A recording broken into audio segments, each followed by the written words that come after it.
Salut! Tout ce que je te montre sur cette chaîne, tu peux le reproduire chez toi, avec un serveur, une IA et en 30 minutes. À la fin de cette vidéo, l'objectif c'est que tu aies ton propre environnement et que chaque tuto que je pourrais sortir, chaque template que je pourrais te partager, tu seras en mesure de le prendre, de le personnaliser dans ton business, de venir l'implémenter et de le déployer avec un nom de domaine et un mot de passe sécurisé, le tout sur un serveur. Donc, comment ça va se passer? Donc déjà, le problème aujourd'hui. Le problème, concrètement, c'est que quand tu utilises Claude, il va déjà pas toujours coder de la manière dont tu voudrais. C'est-à-dire qu'il a certains patterns, certaines manières de coder qui sont déjà pas toujours les meilleures, pas toujours les plus optimisées, surtout pour le long terme. Tu vas ajouter une feature, il y a tout qui casse. Donc déjà, il y a un problème là-dessus. Deuxième problème, il y a aussi toute la partie où si ton Mac ou ton PC il est éteint, tu n'as plus le projet qui tourne. Donc tu es un petit peu dépourvu, tu sais plus vraiment quoi faire. En fait, tu peux pas l'avoir sur ton téléphone, tu peux pas l'avoir sur un autre ordinateur, tu peux pas le partager à tes collaborateurs ou à tes clients. Bref, tu es dans la galère. Ensuite, aucun hébergement et surtout tu dépends voilà, de ton ordinateur. Bon, ça je le répète plus. Et donc, la vision c'est quoi aujourd'hui? Ce serait d'avoir un ordinateur. Un ordinateur que l'on va me prendre, on va configurer ensemble, là-dessus il n'y a pas de souci. Pour faire simple, l'objectif c'est que on mette Claude dessus, on, on permet à Claude de pouvoir exécuter du code, de pouvoir le déployer, de pouvoir derrière avoir un framework étape par étape qui lui permettra justement de développer et de déployer des éléments directement sur ton serveur et que tout tourne partout, tout le temps, même quand t'es pas là. So, comment ça marche? Bon, pour l'instant, je vais vous montrer directement. Donc déjà, on va aller sur Hostinger. Ça, c'est vraiment la toute première étape. On va aller sur Hostinger. Donc là, le Hostinger, pourquoi? Hostinger, on va venir y télécharger ou récupérer plutôt un nom de domaine. Si vous en avez déjà un, bon, autant le faire sur Hostinger, vous verrez pourquoi par la suite. Et deuxième étape, on va aussi venir récupérer le VPS. Voilà, donc ça c'est la première chose. Donc, on continue, c'est parti. Donc déjà, vous allez créer un compte. Tac. Donc pour créer un compte, moi perso, j'ai déjà un compte, je vais pas m'en créer un. Donc pour créer un compte, c'est très rapide, hein. De toute façon, je vais me déconnecter pour vous montrer. Tac. Donc en gros, vous arrivez là-dessus, vous mettez je n'ai pas encore de compte, hop, inscription, vous vous connectez, le mieux c'est avec Google, c'est le plus simple. Tac, mais moi je vais directement me connecter avec Google. Donc on se retrouve sur la plateforme. Génial. Du coup, vous arrivez ici. Concrètement, qu'est-ce qu'il faut faire? On va aller dans le nom de domaine, juste là, à gauche. Portfolio, ajouter un nom de domaine, ici.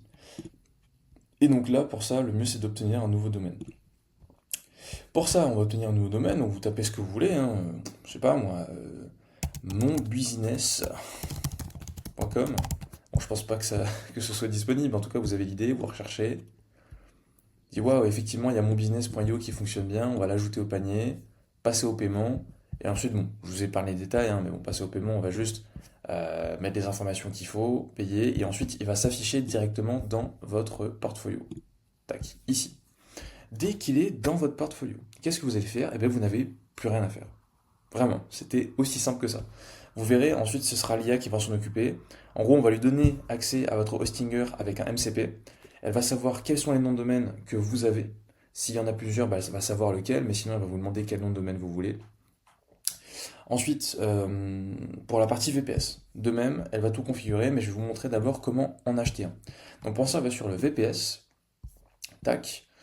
On va aller sur acheter un VPS, serveur KVM ou KMV, moi je crois que c'était ça. Suivant, de toute façon, vous prenez le serveur que vous voulez, hein, là-dessus, il n'y a vraiment pas de préférence. J'ai envie de dire, tant que vous prenez quelque chose qui est relativement proche de là où vous êtes, c'est OK. Suivant, je vous conseille de prendre Ubuntu. Moi, c'est ce que j'utilise, c'est opérationnel. On prend la dernière version. Créer un mot de passe root. Donc pour ça, vous cliquez juste sur générer et vous le mettez bien de côté parce qu'on va devoir le réutiliser plus tard. Donc pour ça, il faut juste l'afficher, quoi, comme ça. Hop. Clé SSH, pour l'instant, on laisse de côté. Claude va s'en occuper, mais du coup, pour vous expliquer en quelques lignes qu'est-ce qu'une clé SSH, une clé SSH, c'est littéralement un ID, une clé, qui sera sur votre VPS, qui sera aussi sur votre Mac, et qui va permettre la liaison entre les deux, de pouvoir laisser en fait vous connecter sur cette machine à distance sans y être, globalement. Hop, tac. Donc, suivant. Tout ça, donc scanner l'image du logiciel Mavion, sauvegarde automatique, gestionnaire, tout ça, franchement, je vous conseille de ne pas le prendre. Claude, il peut vous le faire en 5 minutes avec autant de précision. Ce sera juste des options supplémentaires inutiles. Et ensuite, alors, pour si vous débutez, je vous conseille le KVM1, qui est quand même assez simple si vous avez juste quelques petites applications, etc. Si vous voulez être sécure ou si vous savez que vous allez avoir quelques clients ou quelques utilisateurs, je vous conseille quand même le KVM2 voire KVM4. Et puis, si derrière vous avez besoin de davantage de puissance, carrément sortez d'Hostinger. Mais c'est très rare, et puis si vous en avez besoin, je pourrais vous mettre un petit comparatif. Je pense qu'un de ces jours je vais faire ça pour montrer les différents VPS qui existent. Mais bon, on va pas trop s'attarder là-dessus. Vous prenez la KVM1 ou KVM2, ça ira très très bien. Donc vous le sélectionnez, et ensuite, ben, j'ai envie de dire, c'est le paiement, hein. Paiement classique, vous pouvez le prendre à l'année, au mois, comme vous le voulez. Là-dessus, il n'y a pas de souci, mais quoi qu'il arrive, à la fin, vous allez la voir ici directement. Tac. Donc là, on est revenu sur la plateforme, VPS, et puis il s'affichera ici. Et donc, la seule chose que vous aurez à faire, c'est gérer. Et puis là, vous pourrez juste démarrer le VPS, ici en haut à droite. Donc il va commencer à setup, il va mettre toutes les infrastructures qu'il faut, il va télécharger ce qu'il faut, et au bout de généralement 5-10 minutes, vous avez votre VPS. Donc là, on a VPS, on a le nom de domaine. Sincèrement, on a déjà fait 80% du travail. Maintenant, on va aller sur Dogploy. Donc, de toute façon, je vous mettrai tous les liens en description. Ce sera le plus simple. Et encore, quoique, vous verrez dans le processus que je vais vous partager, il n'y aura besoin que d'un seul lien. Vous allez comprendre de toute façon. Donc, Dogploy, qu'est-ce que c'est? En gros, Dogploy, c'est une sorte d'application qu'on va venir connecter à notre serveur et qui permettra à l'IA de pouvoir gérer toutes les applications qui vont s'y intégrer. Qu'est-ce que j'entends par là? C'est-à-dire qu'aujourd'hui, vous avez besoin de déployer un front-end, un back-end, un agent IA, une automatisation, que sais-je. Et ben, l'IA, elle va utiliser Dogploy pour pouvoir la mettre d'abord sur votre serveur, de pouvoir gérer s'il y a des mises à jour à faire, pouvoir euh, ajouter le nom de domaine, pouvoir le sécuriser. Bref, c'est vraiment la porte d'entrée de l'IA. Et pourquoi passer par Dogploy et pas directement sur le serveur? Parce que Dogploy propose plein de choses que je ne vais pas citer ici. Il y a par exemple Traffic qui permet justement de gérer le trafic web, de le rediriger vers le nom de domaine. Bref, il y a plein d'éléments que Dogploy propose en un clic. Et c'est pour ça que personnellement, je préfère le payer et me dire que ok, c'est bon, il gère tout, moi j'ai juste à mettre l'IA dessus. Et je sais qu'elle fonctionnera très très bien. Tac, donc comment on fait? D'abord, on va aller se créer un compte. Donc pour ça, de toute façon, c'est pareil. Hop, je vais me déconnecter ici. Vous, vous créez un compte, hein, create an account. Euh, vous vous connectez avec Google ou qu'importe, franchement, ça n'a pas vraiment d'importance. Moi, je vais juste sign in. On se retrouve quand je suis sur le dashboard. Donc là, on est sur dashboard. Vous n'aurez aucun projet, en toute logique. Alors, pour concevoir son serveur, donc vous serez sur le dashboard. Vous irez d'abord dans SSH Key pour générer la fameuse clé SSH. Donc vous allez là, vous mettez Generate ED25519, vous cliquez sur Générer, et ensuite vous sélectionnez donc n'importe quoi, hein, vous pouvez mettre un nom, qu'importe lequel, la description est facultative. Vous faites bien attention à télécharger la clé privée, télécharger la clé publique, on en aura besoin plus tard, et vous cliquez sur Générer. Dès que c'est fait, dès qu'elle sera donc générée, vous pourrez aller donc dans Remote Server, créer un serveur, vous sélectionnez un nom, une description, qu'importe laquelle, vous mettez bien Deploy Server, vous sélectionnez la clé SSH que vous venez de créer, vous rentrez donc l'adresse du serveur, oui c'est ça, l'adresse IP du serveur. Donc pour ça, vous allez sur le VPS, hop, vous récupérez l'élément ici. Donc si vous ne l'aviez pas, vous allez donc sur le dashboard Hostinger, dans la partie VPS, et il s'affichera directement ici, vous pourrez juste le copier. Donc je vais me rapetir, vous la collez ici, le port c'est 22 par défaut, le username c'est root par défaut, et vous n'aurez plus qu'à cliquer sur créer. Et la dernière étape, pour vraiment tout clôturer, c'est de setup les serveurs. Donc dès que vous avez sélectionné les serveurs, il va s'afficher ici. Vous allez cliquer sur Setup Server. Donc là, normalement, il n'y aura rien à faire. Deployment, c'est justement ici. Donc vous allez juste cliquer sur Setup Server. Il va lancer un petit script. Vous allez attendre que ça se passe, etc., etc. Ça devrait être fait pareil dans 5-10 minutes. Mais pour ça, il faut lancer le VPS en amont. Donc comme je vous l'avais montré précédemment. Et puis ensuite, le reste, franchement, il n'y a rien de très intéressant, du validate, security, etc. Ça, ce sont des choses que vous n'avez pas besoin de toucher parce que tout sera setup d'emblée. Créé. Et on aura terminé sur la configuration de Dogploy. Donc là, on a Dogploy, on a Hostinger, on a tout. Maintenant, ce que vous allez faire, c'est que vous allez sur Cloud. Il faudra aller sur Cloud Desktop Download. Donc là, j'avoue, c'est le deuxième lien que je vais vous mettre en description. hop, vous allez aller là sur télécharger Claude. Allez. Et en gros, on va venir télécharger l'application. Donc si vous l'avez déjà, tant mieux, vous n'avez pas à le faire. Mais si vous ne l'avez pas encore, je vous invite à l'installer. Donc ça nous permettra d'utiliser le chat, mode classique, le Claude Cowork, une méthode un peu plus avancée, et le Claude Code, le fameux qu'on va utiliser. Et d'ailleurs, je vous présenterai d'autres manières de l'utiliser après, mais déjà, on va l'utiliser comme ça pour le setup. Donc vous faites télécharger pour Mac, télécharger pour Windows, qu'importe. Et ensuite, vous pourrez directement le lancer ici. Génial. Donc là, il sera lancé. Hop, je vais supprimer ça. Ok. Donc là, déjà, on démarre sur une page blanche. Génial. Cette fois-ci, dans la description, je vais vous partager un point Claude. Donc qu'est-ce que c'est qu'un point Claude? Vous allez le voir plus précisément après. Mais c'est littéralement le dossier qui permettra à Claude d'avoir une configuration complète. Là-dedans, on a littéralement des workflows de développement, on a des templates de code, on a tout un processus qui lui permet de brainstormer avec vous, de déterminer exactement ce que l'application contiendra, de le développer et de le tester et de le déployer en toute autonomie. En tous les cas, j'en ai déjà fait plein de démos sur cette chaîne. Je vais d'ailleurs en faire d'autres. Je vais vous faire des tutos aussi sur comment l'utiliser, comment l'améliorer, comment l'adapter à votre business. Et quoi qu'il en soit, aujourd'hui, ce sera une énorme base que vous pourrez utiliser, copier et appliquer directement pour que Claude soit 100% autonome sur le développement de toutes les applications que vous pourrez imaginer. Quoi qu'il en soit, par où commencer? Donc vous allez aller dans la description et vous allez télécharger un zip. Tac. Donc ce zip, il s'appelle setup.zip. On ne peut pas faire plus simple et vous n'avez même pas besoin de l'ouvrir. Mais déjà, je veux juste vous montrer qu'est-ce qu'il y a à l'intérieur quand même, hein, histoire que vous vous disiez, oh, mais qu'est-ce que tu m'installes? On a déjà le prompt.txt. C'est juste le prompt pour Claude, pour qu'en fait, dès qu'il ouvre, il sait exactement qu'est-ce qu'il a à faire avec ce dossier. Donc là-dedans, je lui ai dit, hop, attends, je zoome un peu, le fichier readme.md dans ce zip, enfin, lis le fichier readme, et suis les instructions étape par étape pour configurer mon environnement de développement. Ne fais rien d'autre que ce qui est décrit dans les étapes, commence par étape 1. C'est tout. Ensuite, on a justement le fameux README. Donc si vous voulez lire, allez-y. Mais c'est vraiment une overview de toutes les étapes qu'il y a à faire ici, de pourquoi il est là, qu'est-ce qu'il y a à l'intérieur. Framework, setup guide, prompt à copier par l'utilisateur, nanani nanana, voilà, voilà. Bon, il y a vraiment pas mal de choses. Et donc on a les fameuses étapes. Mais j'ai envie de dire, vous n'avez même pas à vous en occuper.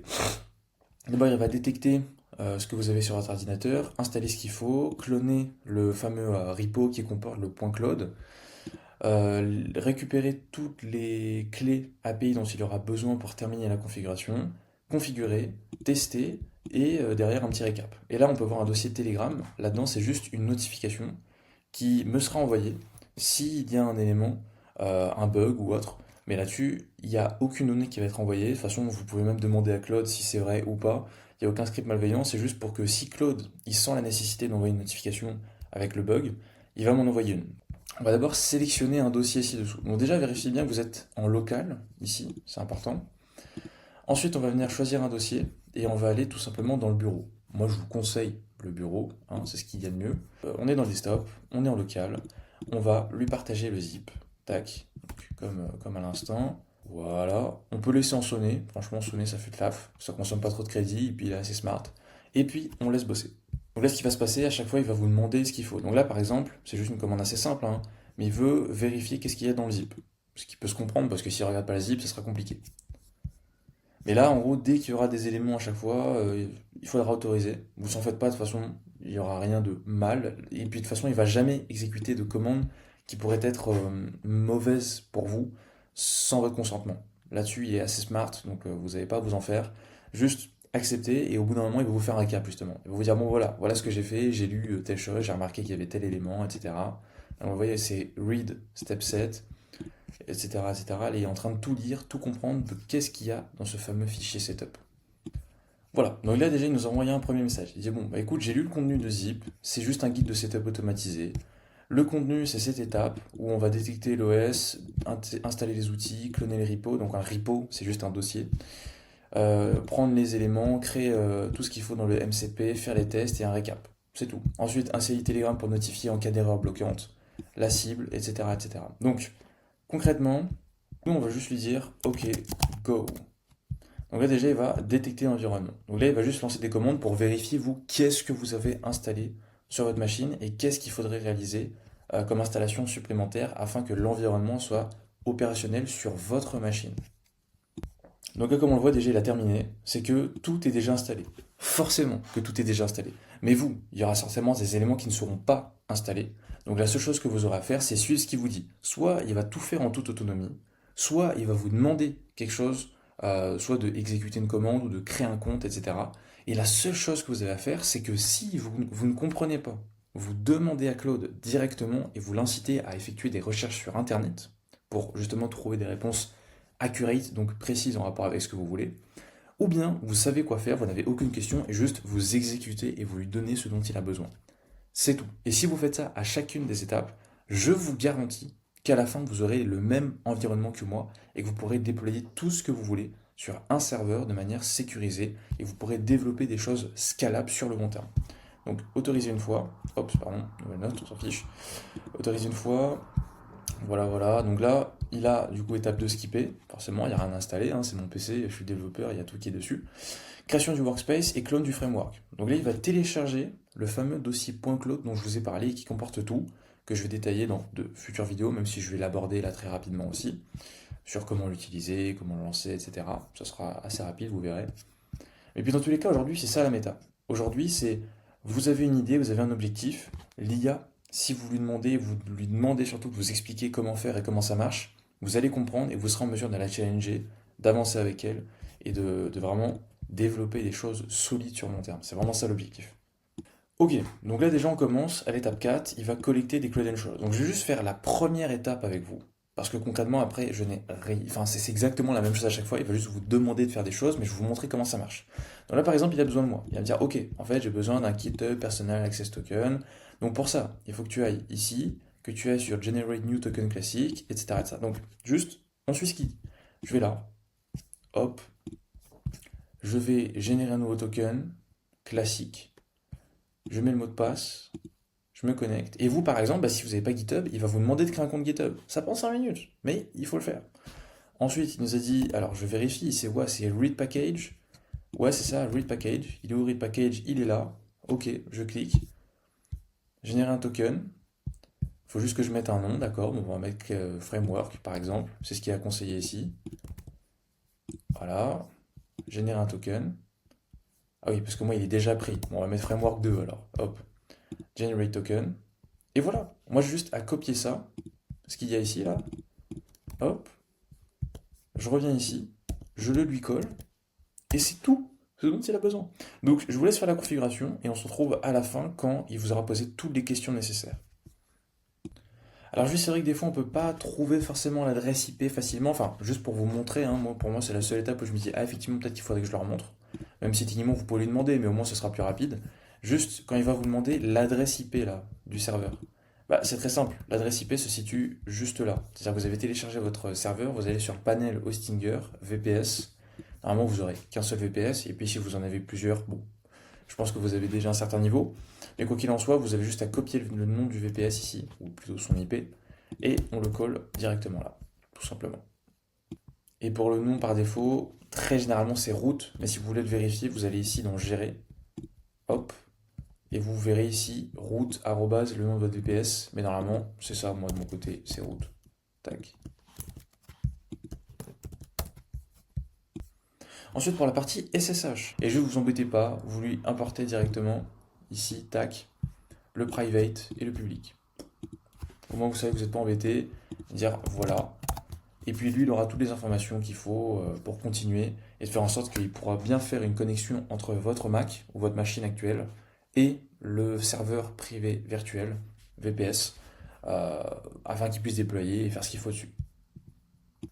Ok, donc là, il a terminé de récupérer tout ce dont il avait besoin. Donc là, il va juste tester la connexion. Et forcément, vu que j'aurai déjà tout préparé pour vous, tout fonctionnera nickel. Et si éventuellement pas, il y a une erreur, vous pourrez lui expliquer ou lui demander comment faire concrètement. Et voilà, il y a tout qui est opérationnel, tout fonctionne, c'est magnifique. Donc maintenant, qu'est-ce que l'on va faire? Écoutez, c'est très simple. Là, vous avez toute l'infrastructure qu'il vous faut pour développer ce que vous voulez. Et pour le rendre opérationnel, là, vous le verrez de toute façon, vous aurez un nouveau dossier dans votre bureau qui s'appelle Workspace. Et c'est là-dedans que tout va jouer. Donc si vous voyez qu'il n'y a rien, c'est normal, c'est parce qu'en fait, ce sont des fichiers cachés on a un mcp.json, etc. Mais de toute façon, je vais vous montrer comment l'utiliser maintenant. Donc, la première façon de le faire, j'ai envie de dire la plus simple, la plus rapide, mais que moi, j'apprécie pas vraiment, parce qu'on peut pas vraiment tout contrôler, et puis il y a certaines abstractions, je trouve. Enfin, je vous montre, mais c'est le plus simple. En gros, vous allez dans Nouvelle session ici, tac. Vous sélectionnez le dossier justement, tac, bureau workspace. Et maintenant, vous pouvez tout faire à l'intérieur. Donc là, vous pouvez lui dire, bon, conçois-moi ce que tu veux. Enfin, tu vois, il y a vraiment pas mal de choses qui peuvent être faites. Enfin, de toute façon, je détaillerai plus tard, mais en tout cas, ça, c'est la première façon de le faire. Donc là, vous pourrez échanger avec lui en local directement, en sélectionnant le bon élément, et puis terminado. La deuxième façon, que pareil, j'apprécie pas trop parce que du coup, c'est pas toujours dans le bon terminal, mais bon, c'est quelque chose qui est quand même possible. Vous pouvez aller là. Tac. Donc on va, hop, je vais partir, je vais fermer tout là. Hop. Ok. Donc là, par exemple, on est sur le bureau. On va venir lancer le terminal. Donc je crois que sur Windows, c'est genre CMD ou terminal. De toute façon, sur Mac, c'est terminal. Hop. On va zoomer un peu. Donc on va commande plus. Et je vais juste aller chercher le fameux dossier Workspace. Je vais aller là. Je vais faire un double-clic, clic droit sur dossier. On maintient option et on fait copier Workspace en tant que nom de chemin. Voilà. Je le ferme parce que je n'en ai plus besoin. Ici, je fais un CD espace commande V, entrée. Et là, je suis dans Workspace et du coup, je n'ai plus qu'à lancer Cloud directement. Et sinon, moi, la méthode que je vous conseille, c'est d'aller sur VS Code. Donc, ou bien si vous avez Cursor, ça fonctionne très bien aussi. Mais de toute façon, Cursor, moi aujourd'hui, j'utilise plus du tout. Enfin, j'utilise plus du tout l'IA dans Cursor. Hop. Mais ce que je vous conseillerais, c'est simplement d'aller là, de taper VS Code download. Du download Visual Studio Code. Et là, vous téléchargez du coup pour ce que vous faites, hein, Mac, Windows, etc. À la fin, ça va s'afficher comme ça. Hop, donc désolé pour vos yeux, moi je le mets en blanc parce qu'on est en pleine journée. C'est une très mauvaise habitude de bosser sur du dark en journée, donc je tiens à vous le partager. Le soir je le mets en dark, mais là en journée je le mets en light. Vous allez atterrir du coup là-dessus, hop, vous allez atterrir littéralement ici, voilà. Vous mettez ouvrir un projet, vous allez dans bureau, workspace, ouvrir, et là-dedans vous aurez littéralement tout. Donc moi je ferme ici. Hop, j'ouvre le terminal, juste en haut à droite, toggle panel, commande J. Le terminal se trouve juste là. Et moi, ce que j'aime bien faire, c'est directement l'ouvrir ici. Et du coup, moi, je peux en ouvrir plusieurs. Donc là, déjà, je peux lancer Cloud là-dedans. Mais si je veux, je peux par exemple, trois petits points, nouveau terminal, Cloud. Voilà, je peux en ouvrir plusieurs. Et encore plus simple, vous avez le plugin Cloud Code. Donc pour ça, vous allez ici, tac, dans extension, c'est le petit icône comme ça, là, bon, je pourrais pas trop zoomer. Vous tapez Cloud Code, entrée, et ce sera le premier résultat, certifié par Anthropic. Vous mettez installer, vous relancez cursor ou VS Code, et ensuite vous aurez dans les trois petits points ici, Cloud Code, Open New Terminal, ou bien carrément le bouton Cloud Code. Mais bon, j'aime pas trop, c'est un peu chiant. Moi je sais que je fais juste à lancer Cloud ici, et c'est parti. C'est tout. Donc voilà, j'espère que cette vidéo vous a plu. Dans tous les cas, abonnez-vous. Je vais vraiment vous partager pas mal d'infos là sur les prochains jours, prochaines semaines, sur comment justement lancer des projets avec ça. Et si d'ores et déjà, vous voulez apprendre les fondamentaux du code avec l'IA, je vous invite à regarder la playlist ci-dessous, dans laquelle je partage déjà 2-3 vidéos assez costauds quand même, mais qui vous montrent vraiment la vision à avoir en rapport avec l'IA, les LLM en général, comment ils fonctionnent, et ensuite que vous pourriez vraiment devenir de plus en plus autonome et surtout de pouvoir appliquer davantage votre vision directement dans du code. C'était Hugo, on se dit à très bientôt. Ciao!